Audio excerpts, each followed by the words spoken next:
Hey everybody, March Badness 2025 Round 3 Results Show.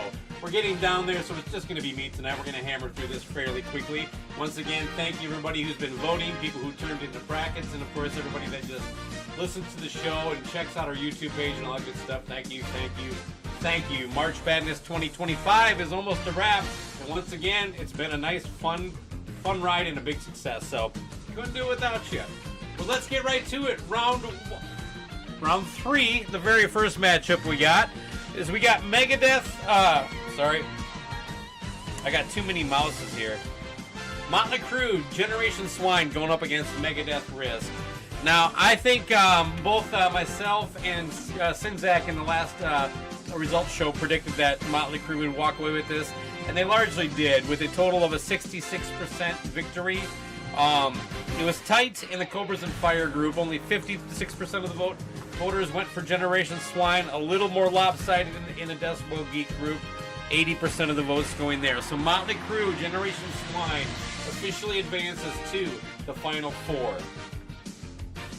The next matchup, D.D. King, a first-time entrant into the bracket and also a number 1 seed, going up against another first-timer, I believe, Vinnie Vincent's Speedball Jam. I gotta tell you, Elsie and I were praying like this is it. My prediction was it was a nice run for Vinnie Vincent, but this is where he was going, because he dominated his first 2 matchups. But this was just going to be too much. D.D. King was going to supplant him and move on to the Final Four. And I was correct, and this one was pretty lopsided. 76% of you overall agreed, and so D.D. King moves on.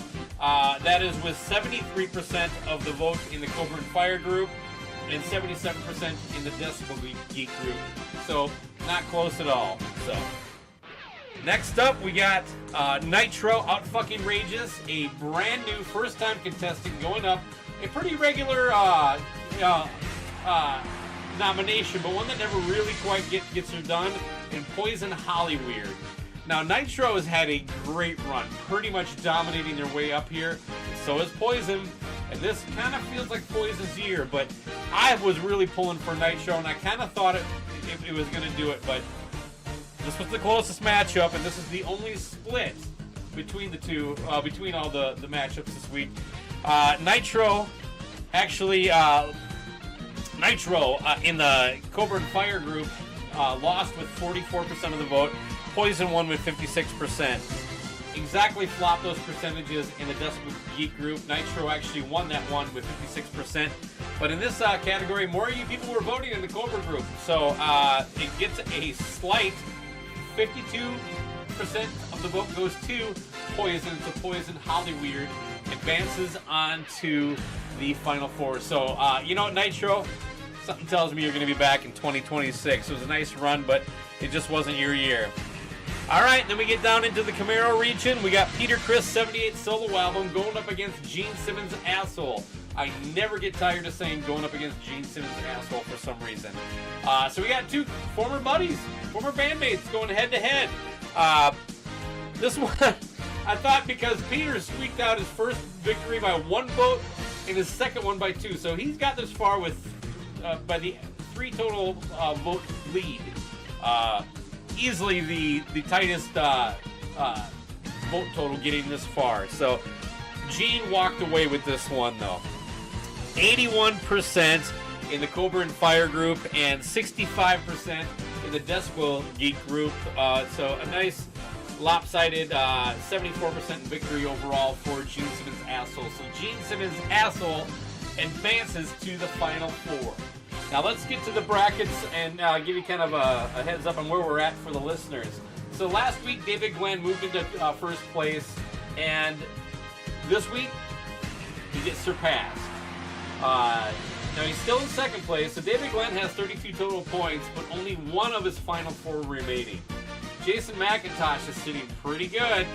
He passed David Glenn by a couple points, had a much better bracket in the third round. 34 total points, 3 of his Final Four left. One person kind of clinking around that I think mathematically still has a chance is Rich Love, 29 total points, with 2 of his Final Four left to go.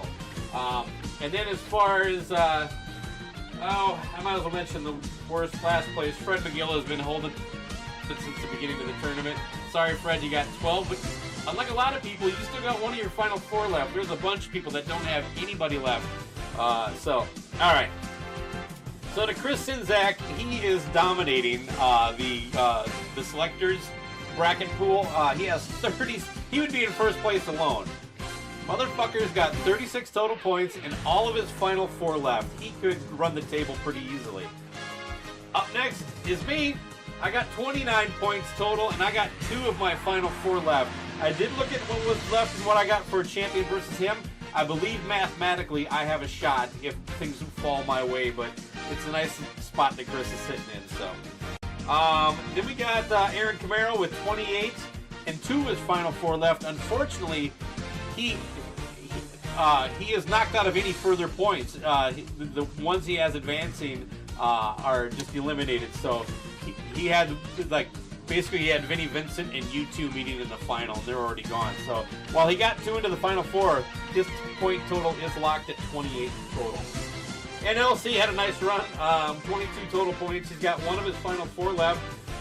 His champion, Guns N' Roses, got knocked out, but he still has Generation Swine that can advance 1 more round and give him just a few more points, and maybe, push him up a little closer towards Aaron, but I think he won't get all the way.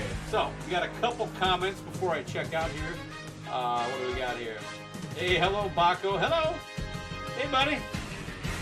And then, I don't know, Chris, I wasn't paying attention. Wow, is it your first place tally? A little happy there, a little too happy. All right. Well, again, I want to thank everybody for following along. This is the last results show we'll do. So, I'm going to launch the polls on Sunday. They're going to go 2 days now for the final 4. I'm sorry. Polls launch Saturday. They'll go 2 days for the championship round, but we're not there yet. So Saturday is going to be basically Generation Swine versus... Where's my master list? God damn it. Already forgot. Generation Swine versus DD King. And then on Sunday, the polls will be Poison Hollyweird going up against Gene Simmons' Asshole. So look for those. And then as far as the finals then, that'll come out on Tuesday, and I'm going to let it run through Tuesday and Wednesday. Just run a 48-hour poll on that. And then polls go silent. You'll have to wait till the episode comes out, unless you want to, you can just pay attention too if you really want to know who's going to win.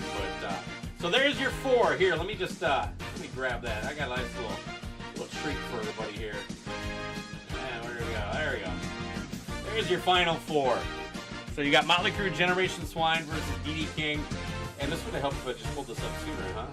And then Poison Hollyweird against Gene Simmons' Asshole. So be ready to vote starting tomorrow morning, Saturday, March 15th. And then on Sunday, March 16th as well. We'll get down to our final 2. And we got one last guy. DD's biggest challenge. You know what? If I actually pretended to give a crap about winning the bracket thing, yeah. Let's go Swine. Let's go Swine. Oink, oink. That's all I got. Have a good Friday. Have a good weekend, everybody. Remember, polls open tomorrow and Sunday. Make sure you vote. Vote as many times as you can. Get your girlfriend's account, your wife's account, your kids' accounts. Let's stack up your whoever you want. Cheat, we don't care. Have fun. I'll see you soon.